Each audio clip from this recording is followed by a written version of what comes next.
તાજેતરમાં અમેરિકા અને ઇઝરાયલ અને ઈરાન વચ્ચેના યુદ્ધને કારણે કંડલા અને મુન્દ્રા કચ્છના બે મુખ્ય બંદરો અને જ્યાંથી ભારતના ટોટલ એક્ઝિમ બિઝનેસનો લગભગ 35% જેટલો કાર્ગો જ્યાંથી હેન્ડલ થાય છે, આ બંને પોર્ટમાં ચોક્કસ પોર્ટની ગતિવિધિઓને ઘણી બધી અસર થશે એવું પ્રાથમિક રીતે લાગે છે.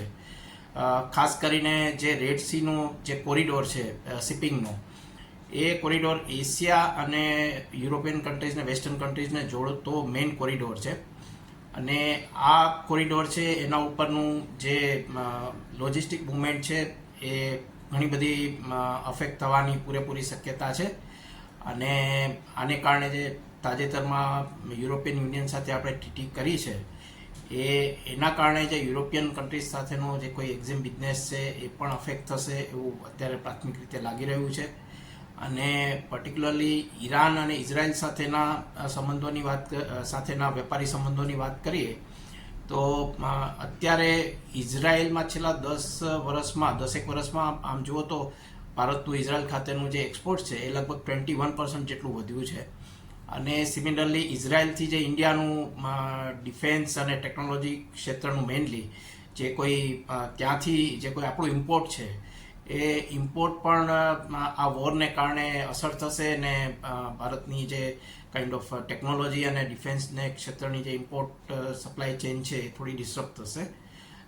સિમિલરલી જો આપણે ઈરાન સાથેની વાત કરીએ તો છેલ્લા કેટલાક વર્ષોમાં યુએસએ સેન્કશનને કારણે ઈરાન સાથેનો ભારતનો જે એક્ઝિમ બિઝનેસ છે એ ક્રમશઃ ઘટતો જાય છે. એટલે એમાં કદાચ બહુ ડિસ્ટર્બન્સ આવવાનું કે વધારે પેલું થવાનું બહુ મોટી શક્યતા નથી ઓવરઓલ ભારતના એક્ઝિમ બિઝનેસનો કેનવાસ જોઈએ તો.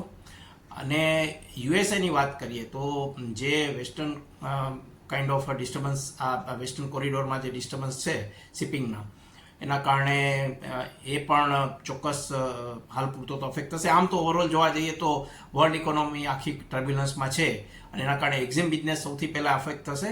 સિમિલરલી જે મલ્ટીમોડાલ લોજિસ્ટિકના યુગમાં જોઈએ તો કાર્ગો જે મુવમેન્ટ, એર કાર્ગો મુવમેન્ટ છે એ પણ ડિસ્ટર્બ થશે.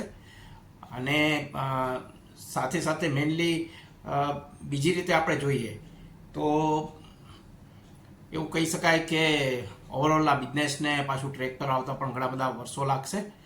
અને આ શિપિંગ જે લોજિસ્ટિક કોસ્ટ છે એ લોજિસ્ટિક કોસ્ટમાં પણ ખાસો વધારો થશે આ ડિસ્ટ્રપ્શનને કારણે.